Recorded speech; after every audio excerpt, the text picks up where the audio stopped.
Hello everyone, welcome to Movie Reviews by Josh. My name is Josh Terry and I will be your host today as we talk about a new movie called Hidden Figures, which is the true story of three African-American women who worked for NASA back during the space race in the 1960s.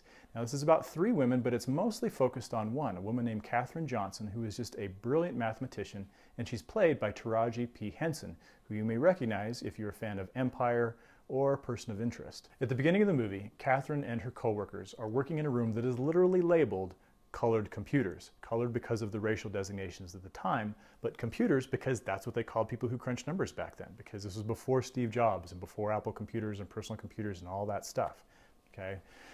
They actually are very, very critical to what's going on at this point in time, because in the early 1960s, the USSR is leading the space race in a very serious way. They've already sent up Sputnik. We see them send up Yuri Gagarin at one point in the movie.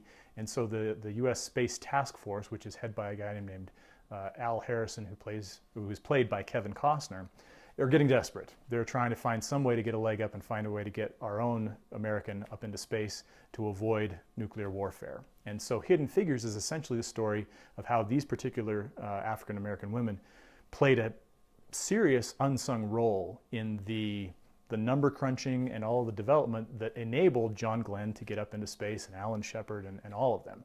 So if you've seen The Right Stuff and if you've seen Apollo 13, we've seen these fantastic fun movies about the guys who actually went up into space, and we celebrate them, and you know, and it's great to see Tom Hanks and you know, Scott Glenn and Ed Harris and all these guys.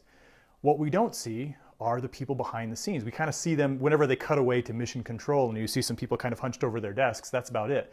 This movie is about celebrating the people who are basically doing the amazing theoretical math that enabled all this to take place, specifically through the lens of the three African-American women and their co-workers, because there was a whole large group that were crunching numbers at this time as they work to make all of this possible. And that's one of the things that's really kind of fun about this movie, because it's a thread of the civil rights movement that people are really very unaware of. And so you kind of have that energy, and you have a lot of that tension as well as things are happening around what's going on at NASA. But you also have the excitement of the space race and these incredible things that people were accomplishing, inspired by President Kennedy and all these other kind of things. So Hidden Figures was directed by Theodore Melfi, and I really like the product here. I think it's a really fun story. It's very uplifting, very positive. It does have a tendency to tell instead of show at times with the dialogue and with the script. There's an incredible message in this movie, and the story speaks for itself. Sometimes the dialogue kind of leads us to, you know, a punchline or something that feels a little bit unnecessary. But for the most part, I would definitely recommend this. It's a positive movie. It's also a straight up PG movie. Can't really think of anything that anybody would be terribly offended by in this. It probably has a little bit of language, and that's about it. But for the most part, this is one I would recommend. So overall, I would recommend Hidden Figures with a good 3.5 stars. This is a good positive one, feel-good movie to be enjoyed. And hey, Kevin Costner. So thanks again for watching. Be sure to click the links below if you want to see more material, and always subscribe.